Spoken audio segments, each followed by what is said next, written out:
Is it recording? Sharing my, it says it's sharing my screen.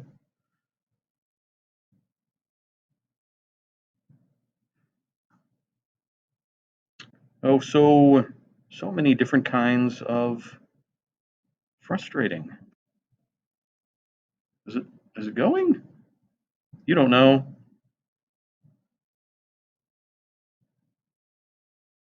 Hmm,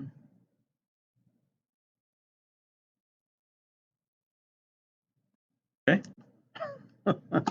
I think I'm recording. So fingers crossed that I'm actually recording. Sorry about that.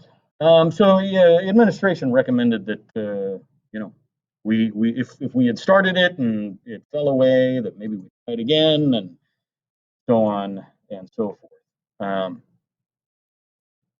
And of course, with a day like today, nothing is going to go right.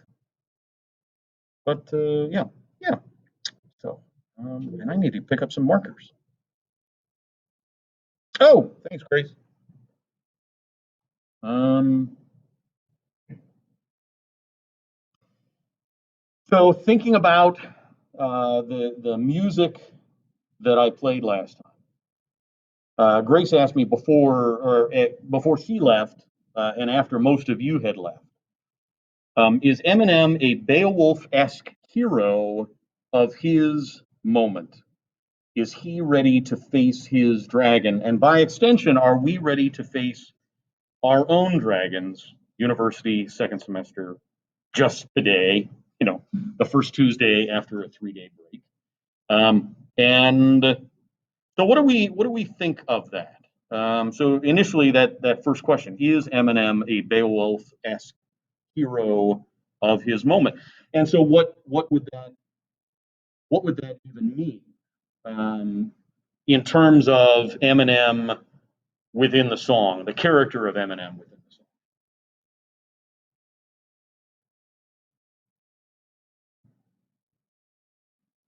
Is the character of Eminem within Lose Yourself a Beowulf type hero?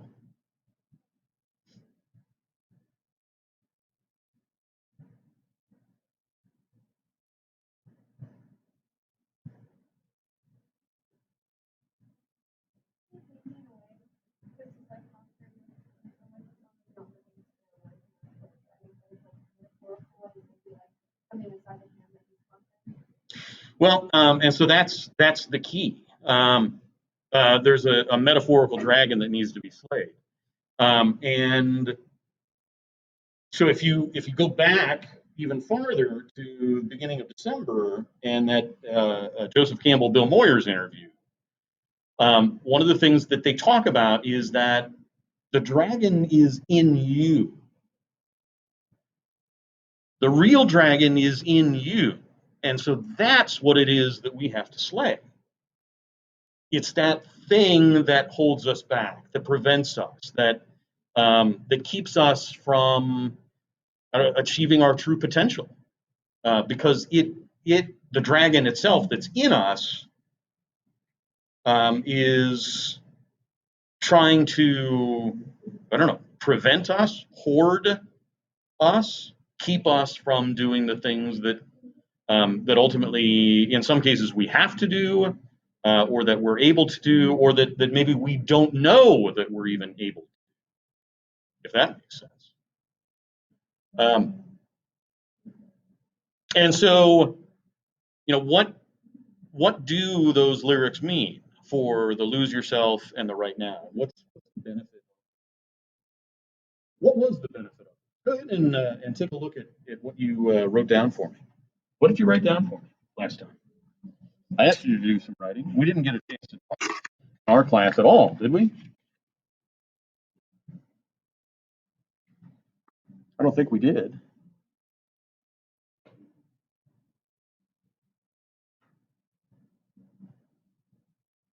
What kinds of things did you write about?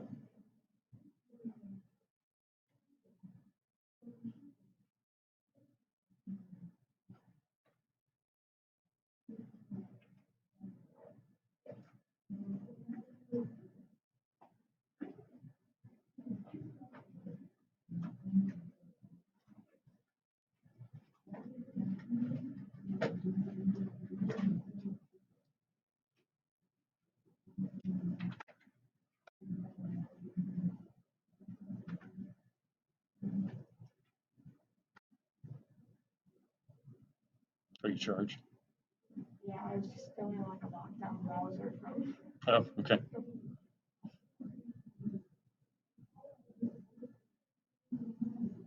What did you write about? What's the value of, having ultimately played those two songs at the start of the semester?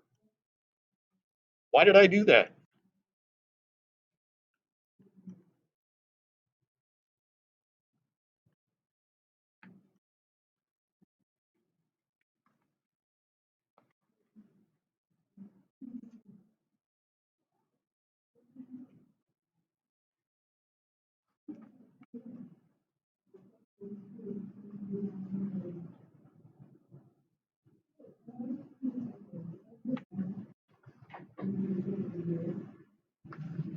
Oh, maybe that was why I stopped recording things, because it slows everything down on whatever computer I'm recording things on.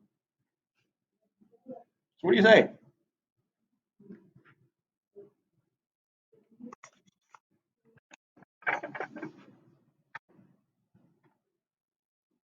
Are you ready?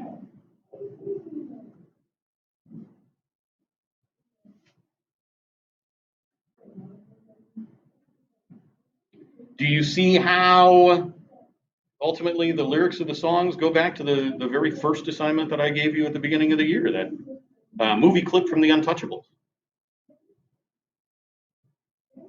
And Al Capone. And what are you going to do to take down Al Capone?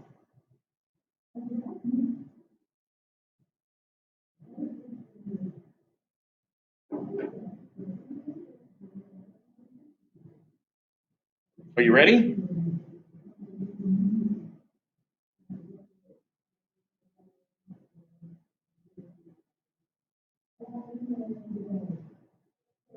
We're at day one. We have, what is it, 90 days left, right? 45 of this class. Less than that. When's commencement?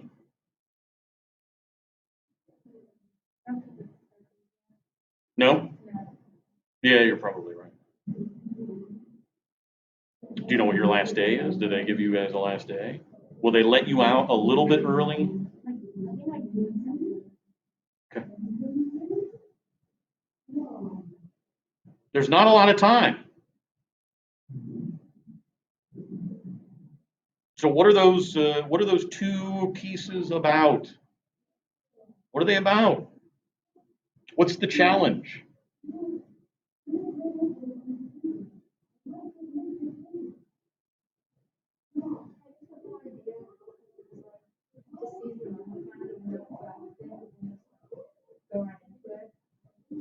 Absolutely.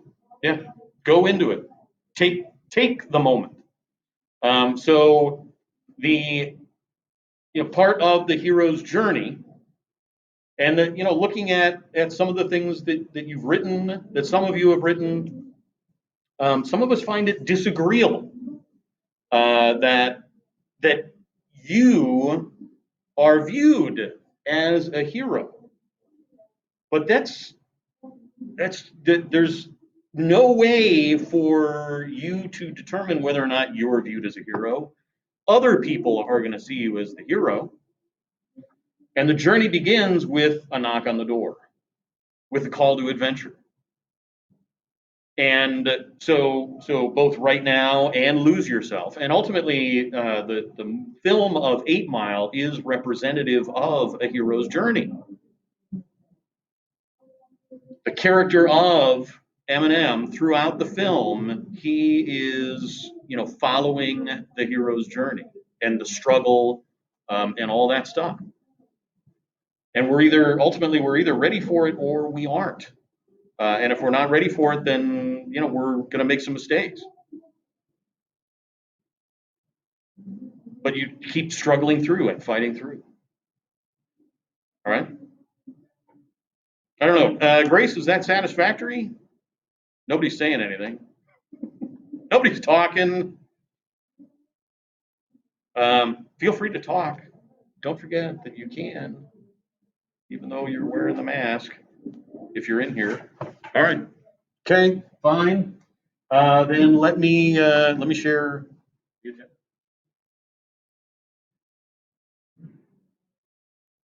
We're looking at today. Starting off with oh, a couple of other things. And you asked the first three. Everybody have anything? So before I forget, let me distribute a Hanks. We're going to start reading this next time.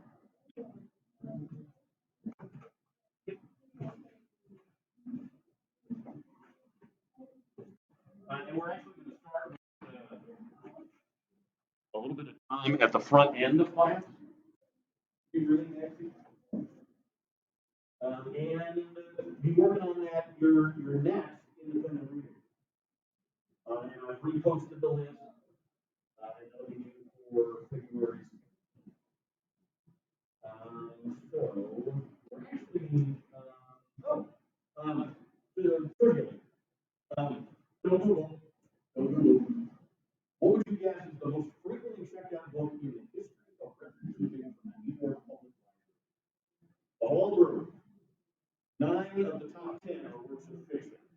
And so that should tell you that the number one book is probably. Any guesses at all?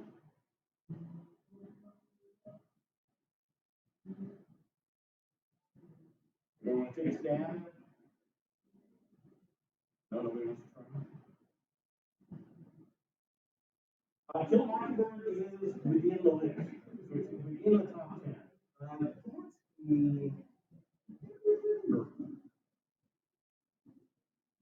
You'll be on the right track with kind of length to go from the longer To Kill a Mockingbird to the shorter Great Gatsby. It's a short piece. One more time. Children's book. Go to children's book. Harry Potter. Harry Potter. And actually, it is within the top 10. Sorcerer's Stone. I don't remember exactly what I said. But even shorter than that. One more time. Like legit.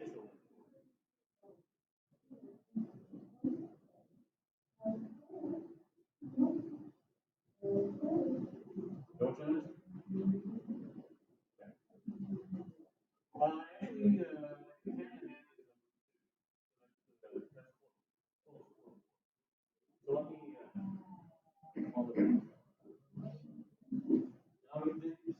got a little bit of a story here.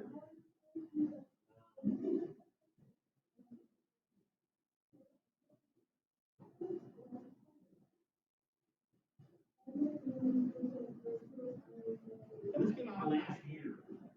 I thought it was a really cool story. You guys check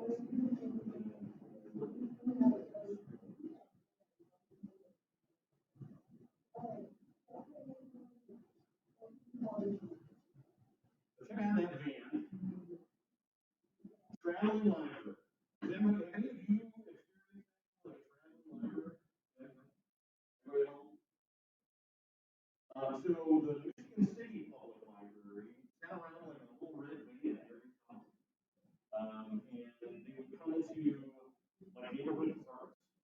And you would pick out your little carpet square and lay it on the ground, and you sit on your little carpet square, like puppet shows or magic tricks, all sorts of things. And then of course they read a book. And for some reason, there's like in the back of my mind, imagining, right? I'm just keep completing. That they distribute milks.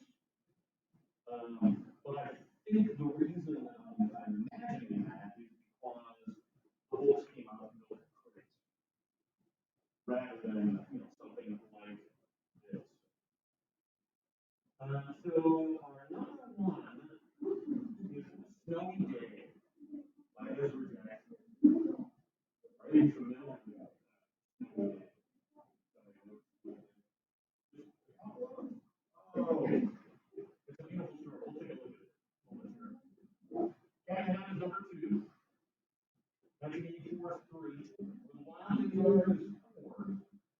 it's interesting that 1984 comes at number three. And To Kill a Mockingbird, and that's To Kill a Mockingbird is a long piece.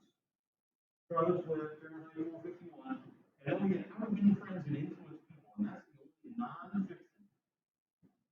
Harry Potter at number nine, and The Very Hungry. Check it out, there it was. And so you want to think about popularity and the ability to test them out. The top checkout of 2019 is Michelle Obama,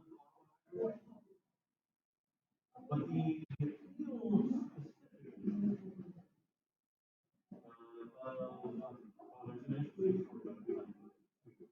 about it. The appeal specifically about Snowgate, who's an award winner.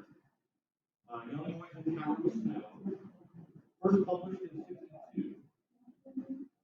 Usually illustrated, well-loved, humorous language, pure magic for adults and kids.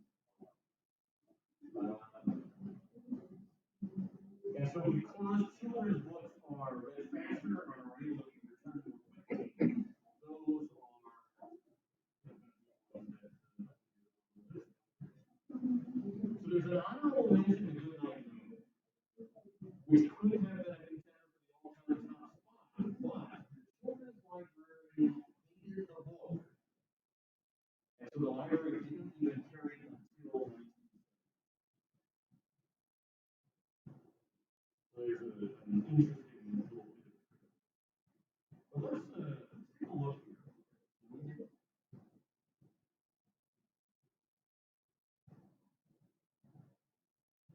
And so go ahead and turn off your cameras if you're at home so that you can get through this a little bit more smoothly.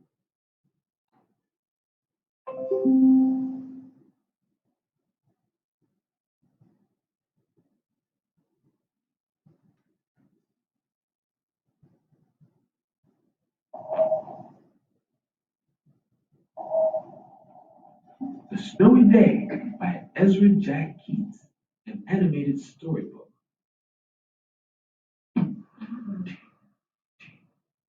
One winter morning, Peter woke up and looked out the window. Snow had fallen during the night. It covered everything as far as he could see. After breakfast, he put on his snowsuit and ran outside. Snow was piled up very high along the street to make a path for walking. Crunch, crunch, crunch. His feet sank into the snow. He walked with his toes pointing out like this. He walked with his toes pointing in like that. Then he dragged his feet slowly to make tracks. He found something sticking out of the snow that made a new track. It was a stick that was just right for smacking the snow-covered tree. Down fell the snow, plop, on top of Peter's head.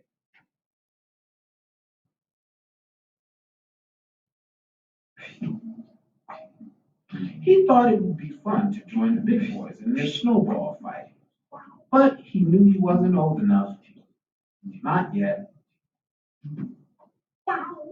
So he made a smiling snowman and he made angels. He pretended he was a mountain climber. He climbed up great, big, tall, heaping mountain of snow and slid all the way down. Picked up a handful of snow and another and still another, packed it round and firm, and put the snowball in his pocket for tomorrow. And then he went into his warm house. told his mother all about his adventures while she took off his wet socks. And he thought and thought and thought about them. Before he got into bed, he looked in his pocket. His pocket was empty. The snowball wasn't there. He felt very sad. While he slept, he dreamed the sun had melted all the snow away. But when he woke up, his dream was gone. The snow was still everywhere. New snow was falling. After breakfast, he called to his friend from across the hall,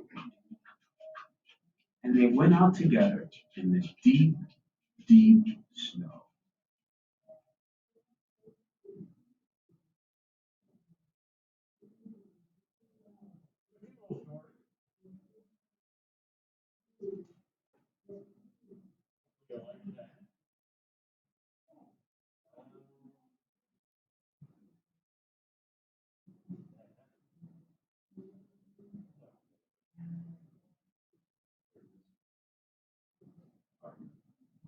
So I thought that'd be nice, especially terrifying snow experience over the weekend for us.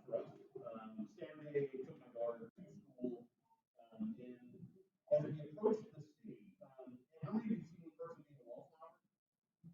A handful. Okay. So as we're approaching the city, when you're coming off the Pennsylvania Turnpike, you enter the city in such a way that you do not have the tunnel experience. And since it was, kind of snowy, but not too bad, I asked my daughter, I said, do you want the first experience again? And she said, yeah, that'd be cool. And so we had to like bypass and go around and so as we're coming in from the south, just as we get onto what's known as Parkway West, Parkway East, I can never remember. As we get on the parkway that's going to take us into the city, snow starts falling heavily. And I'm like, oh Lord, this is going to be a problem. Because snow like can cripple the city like that. And the ice. And so it's like, okay, so what are our temperatures? What's going to happen here? And we must have had, it felt like 2 inches of snow fell in less than 15 minutes. That's what it felt like anyway. And it may have just been, that it had fallen heavier before we even kind of got to that space. And sure enough, we get to like one of the first places where we immediately kind of get lost because of how treacherous things are starting to look. There's pile up after pile up after pile up, like every 100 yards for oh, I want to say a good 3 or 4 miles. And I'm seeing like vans that are fishtailing, semi trucks that are trying to kind of get around some of these accidents, and of course police and ambulance. It was terrifying. But ultimately we did get to our tunnel. We made the tunnel. It was dicey. It was really dicey.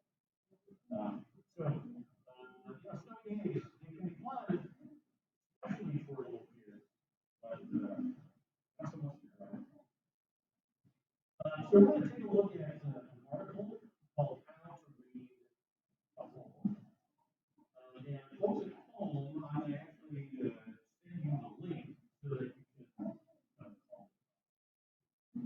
take a look at it. And as you read it,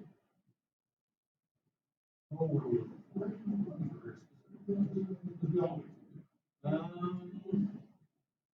So one of the things, in terms of this article, I want you to be asking yourself, what is it that you already do when you read a poem? What have you never thought to do And then here in the room, Mark, um, board, but also folks at home, I'm going to read a jam report. And so if you would please read that part out, read a poem.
If you're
finished with the article and you've got answers to those questions, what you already do when you encounter a poem, what had you never thought to do before when you read a poem. Go ahead and contribute your response to those questions. So we've got in here we have two spaces.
If you're not using it.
All right.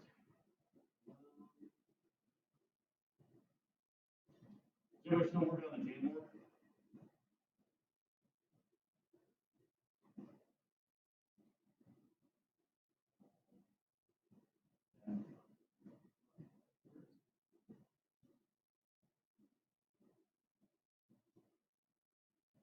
So in terms of what we do already, we're gonna ask you questions in a room, read it out loud, talking back to a poem, working it up.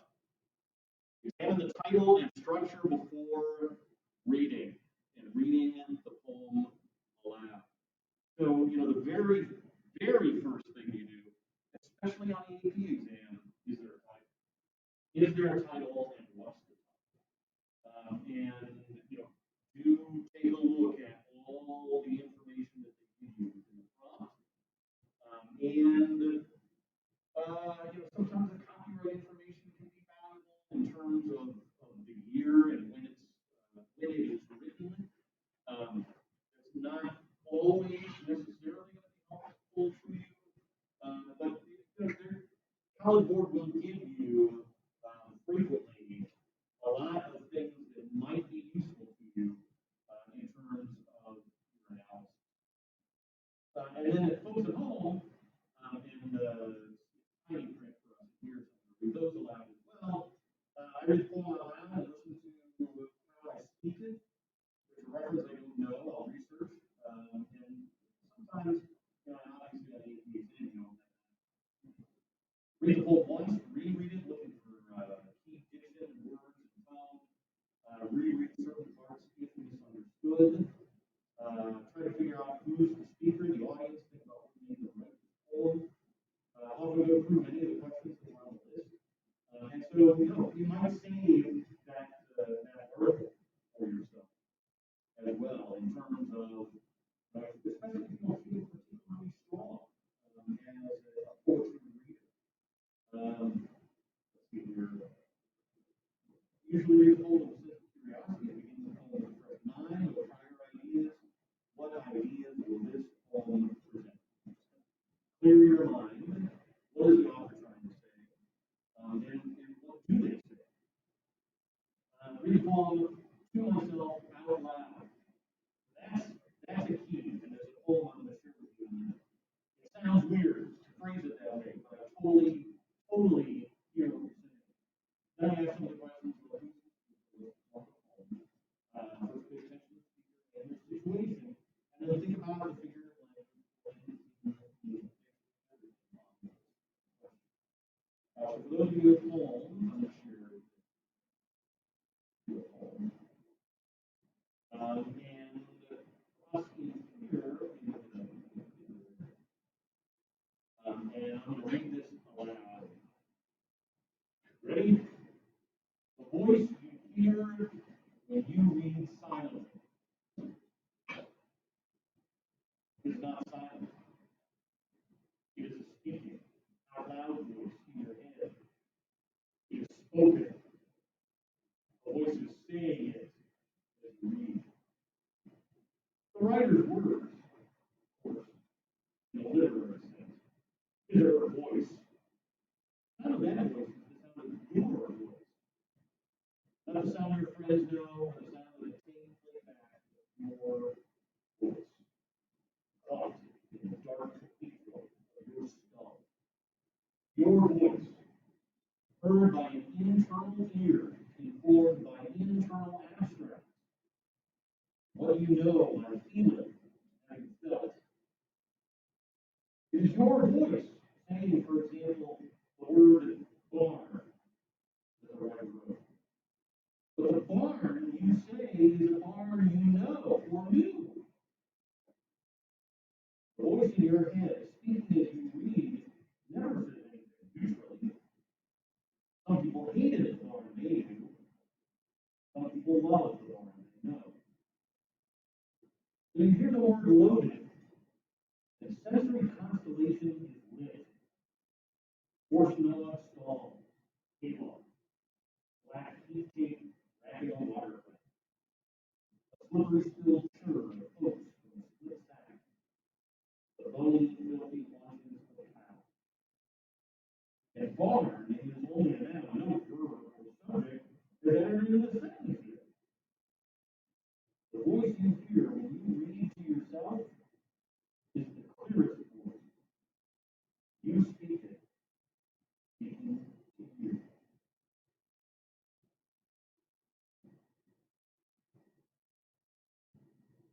So what do we make of that poem? What does that poem say about Thomas Moss? Voice you hear when you read silence. Do you hear the voices in your head? And what kind of barn did you think of? Did you think of a barn? Do you have a barn in your background to be able to point to? I do, and it's surrounded by ducks that chase me. And so I don't necessarily like my barn. Certainly got a lot of splinters as well. But you want to hear your voice. And I think one of the most important elements is, let's see, which sentence is it? It's the second sentence. It's the writer's words, of course, in a literary sense, his or her voice, but the sound of that voice is the sound of your voice. And then this next clause, not the sound your friends know or the sound of a tape played back, but your voice. And you've heard your own voice, right? On voicemail or your voicemail recording kind of thing, okay? We never sound like what we think we sound like. It's kind of like, is that Yzma in Emperor's New Groove? Is that my voice? Is that my voice? Right? Okay, for those of you who know it, anyway. And if you've never seen Emperor's New Groove, you're missing out. Okay. In terms of the things that we hadn't thought of before, we've got to look at the shape and the way that the lines were talked about, particularly in discussing Michael Harper, Rachel M. Harper's father. And we've got not assuming it's an independent piece of work, that it kind of stands all by itself. And that's something that I've not thought of either. For the line, what did you mean by the line?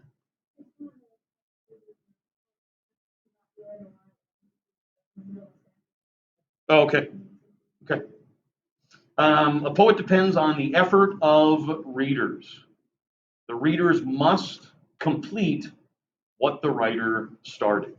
One of the ways that I've heard it explained before is that poetry is like bouillon. It's the concentrate of whatever the idea is. And then we've got both the poem. I tend to think that each poem has a code to crack, but there can be different interpretations. But at the same time, you don't want to feel like anything is valid. I don't have to see the right meaning, one that seems also and it kind of references that within the article as well. I realize now that I've got a portrait that code that can keep track. Each detail corresponds to another. If I can't crack the code, then I miss the point.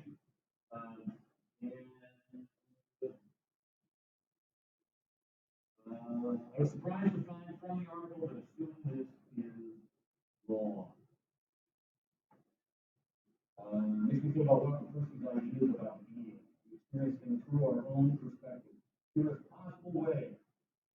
We're able to experience the written word when one speaks it to oneself. Is there a connection between this and the loss of the creature? So, why do you think that Eve lost the creature at the beginning of the year? I keep waiting for an arm. There's no arm. I'm missing an arm on the chair, and it's really frustrating. Why do you think I gave you the loss of the creature at the beginning of the year?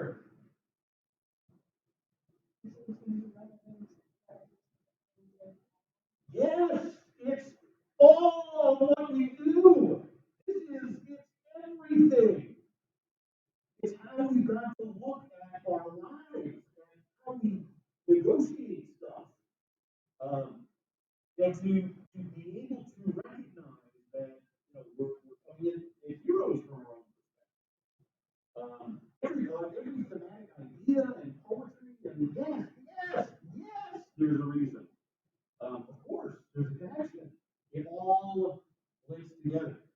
And that's why it's a frequent first piece for undergraduate freshmen. For undergraduate freshmen in particular, right? It changes in hopefully, ideally, eventually, the way you look at things. We have to look at things differently. I've not thought about how important it is to read a poem aloud, simply read and think in my head rather than aloud. So, if you don't hear the voice, you want to start, that's one thing you want to start doing, practicing how you can hear it without having to read it aloud. You might mouth it, that might be a solution. For instance, on the exam, you can't be reading it aloud. You would get kicked out of the room. That would be bad. But you might mouth it, or under the circumstances, they are working on alternative delivery systems for the exam. So if you actually take the exam from home, nothing's going to stop you from being able to read it aloud. So you have a slight advantage on this. Read it in several different ways. Reading it in different points, looking at quality, rhythm differently, value different things. I've embraced ambiguity in poetry before, and that's a hard thing to do. If we don't get it, we tend to kind of fall our hands and go, I'm just obviously not going to get this. There are some cases where poetry is not necessarily meant for us. Under those circumstances, we figure out who it's meant for. So that's probably what it is saying. Haven't thought about it in different ways. And different breaths, breaks. Some places for lines and poems, different places. And so I may have, when I read that poem you just now, I may have paused in different places that you would not have paused. And so that's something to lineage. All right, good. So we've got 11 minutes left, and there's a couple of poems that I want us to take up. So they're in the agenda, and what you might do is go ahead and open up those poems and make a copy of them for yourself. And there's a total of 3 here, but we're just looking at the first 2. The third one is the first 2 are on the main page. And I think what I'll do is I'll share them. Not necessarily looking at the poem.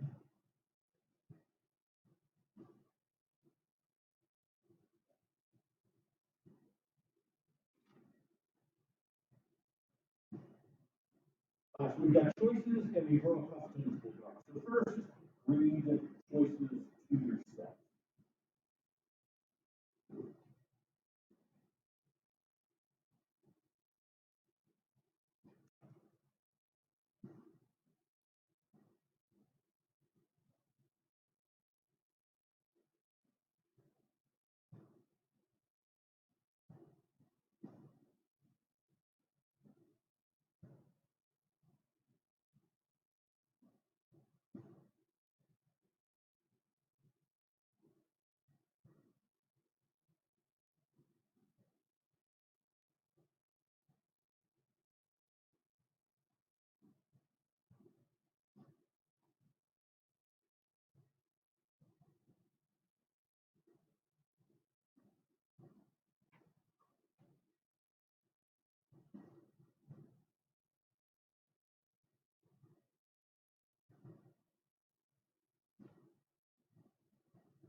And by making a copy of it for yourself, you can kind of, make some comments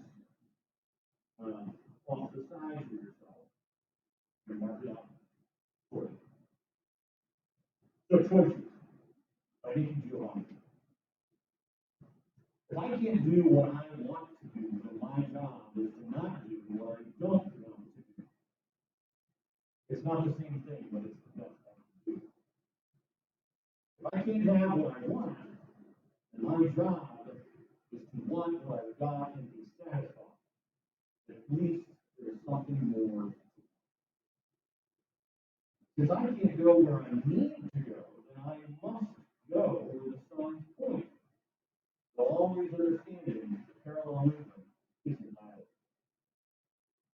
I can't express what I really feel, and I practice feeling what I can't express. And none of it is equal, I know. That's why mankind alone among the animals learns to cry.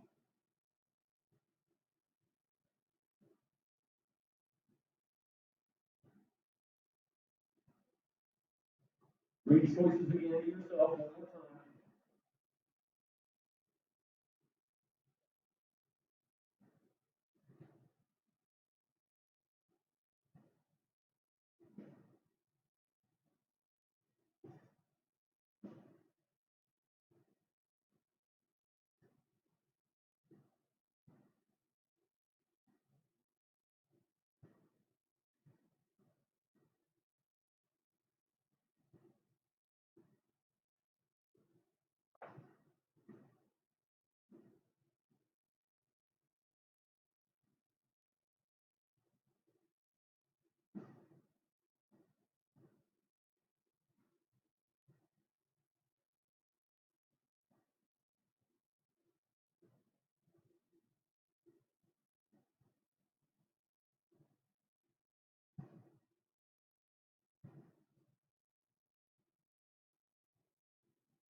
What's the first thing that you want to ask of the whole choice?